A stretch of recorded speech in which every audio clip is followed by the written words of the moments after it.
Boa tarde, eu vou começar listando por quem o nosso grupo é composto. Então é por mim, que sou a Gabriele, pela Alice, pela Larissa, Lavínia, Letícia, Lilian e Emanuela. E nosso tema para o trabalho de curricularização de extensão em criminologia foi sobre um relatório que apresenta os altos níveis de desigualdade no Brasil, fazendo com que ele fique entre os 10 países mais desiguais do mundo. Quem apresenta esse relatório é a Oxfam, que é uma confederação internacional de organizações. Ela é formada atualmente por 20 afiliados e atua em mais de 90 países, com o objetivo de desenvolver projetos humanitários, para combater a desigualdade no mundo. O primeiro questionamento feito sobre o texto seria de quantos deputados e deputadas foram eleitos no ano de 2018. Naquele ano foram eleitas 77 mulheres, o que se considera um número razoavelmente grande comparado aos outros anos. Porém, naquele mesmo ano, 85% dos deputados eleitos foram homens. Bom, o segundo questionamento ele foi acerca de quantos dos 54 assentos em disputa para o Senado Federal em 2018 foram ocupadas por mulheres. Nas eleições de 2018, na qual 54 assentos estavam em disputa, apenas 7 deles foram ocupadas por mulheres, no caso 13%. Foi a pior marca desde 1998. Na eleição anterior de 2014, o número de mulheres eleitas haviam chegado a 18,5%, até então o maior número registrado. Em 2018, apenas 12,9% dos eleitos eram mulheres, em uma eleição que renovou 2/3 da casa.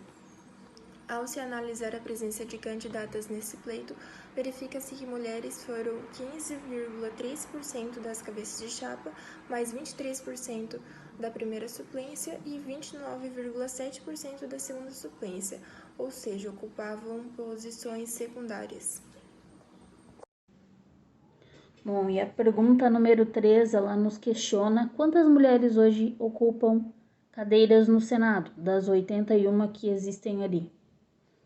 Hoje, somente 10 cadeiras são ocupadas por mulheres, o que demonstra uma enorme disparidade e subrepresentação feminina nesse cargo, já que apenas 10 mulheres vão ter voz ativa em ações que possam modificar a posição desfavorável das mulheres e na luta constante pelo espaço em que nós estamos inseridas dentro da sociedade.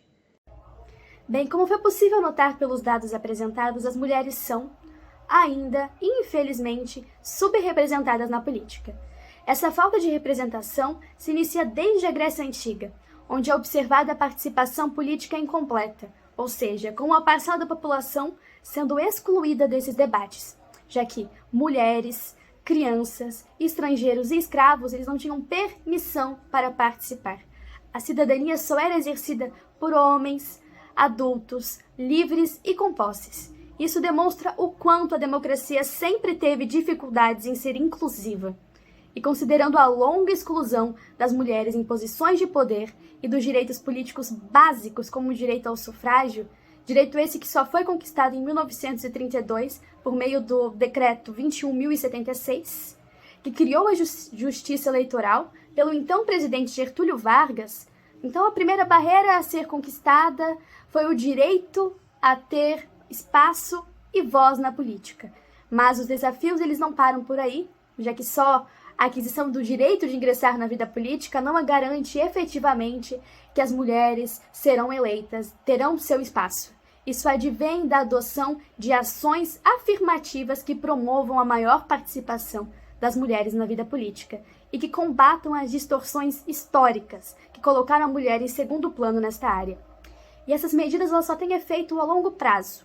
Um exemplo são as medidas tomadas em 2009 pelo TSE, que visavam o aumento da participação feminina na disputa eleitoral, tais como a garantia de 5% do fundo partidário para a criação e manutenção de programas de promoção e difusão da participação feminina, a presença de no mínimo 30% das mulheres nas listas eleitorais dos partidos e a reserva de 10% do tempo de propaganda eleitoral às candidatas. Essas ações elas representaram já um avanço na sua época. porém elas não foram suficientes e efetivas.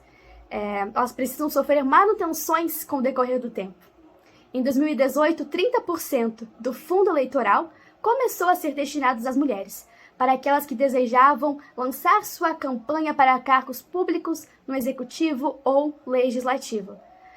Porém, com essa medida, eles esperavam um aumento nas candidaturas femininas, e isso de fato ocorreu, mas não da forma que eles imaginavam, já que os partidos se aproveitaram de uma brecha na lei e, na hora de distribuir os recursos das cotas, eles aplicaram as verbas em chapas que tenham mulheres como vices, majoritariamente. Ou seja, se faz necessária a adoção de ações que possam efetivamente mudar a situação da representação feminina, como a garantia da reserva de assentos para as mulheres nas casas legislativas e não apenas cotas de candidaturas. É necessária a garantia do espaço da mulher nas casas legislativas, na proporção da população com seus recortes de gênero e raça. E ainda precisamos de garantias de que os recursos obrigatórios de campanha cheguem à sua destinação no valor devido e em prazos que lhes permitam sua utilização durante a campanha. A ex-presidente Michelle Bachelet, do Chile, disse: quando uma mulher entra na política, muda a mulher. Quando muitas mulheres entram na política, muda a política.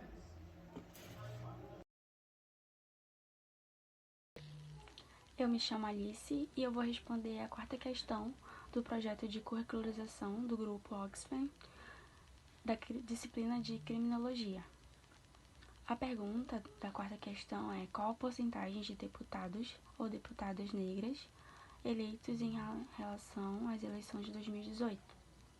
Bom, na Câmara dos Deputados, 126 parlamentares se autodeclaram indígenas ou negros, que foram eleitos em 2018, representando apenas 24,56% de assentos na casa, ou seja, 23 parlamentares a mais do que no pleito anterior, tendo um aumento apenas de 4,87 pontos percentuais de representação de pessoas indígenas ou negras.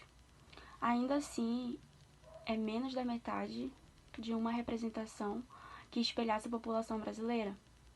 E no ano de 2018, 14 mulheres, sendo 13 negras e uma indígena, foram eleitas deputados federais na Câmara de Deputados, sendo apenas 2,72% de assentos na Câmara dos Deputados. E entre elas está Joênia Apichana, a primeira mulher indígena eleita na Câmara dos Deputados na história brasileira. Quais elementos constituem barreira de acesso à candidatura negras e indígenas no Brasil? O texto expõe 3 elementos que constituem a barreira de acesso à candidatura de indígenas e negros no Brasil. A primeira é o acesso de recursos de campanhas. Então, considerando que candidaturas ditas como vitoriosas, elas requerem um grande investimento, às quais pessoas negras e indígenas elas não têm tanto acesso. O segundo é a classe social, já que a maioria das pessoas com remuneração mais elevada, elas acabam se associando mais entre si. Além das profissões como médico, advogado, engenheiro, que a minoria são negros, então elas acabam tirando o poder dos negros e dos indígenas na sociedade.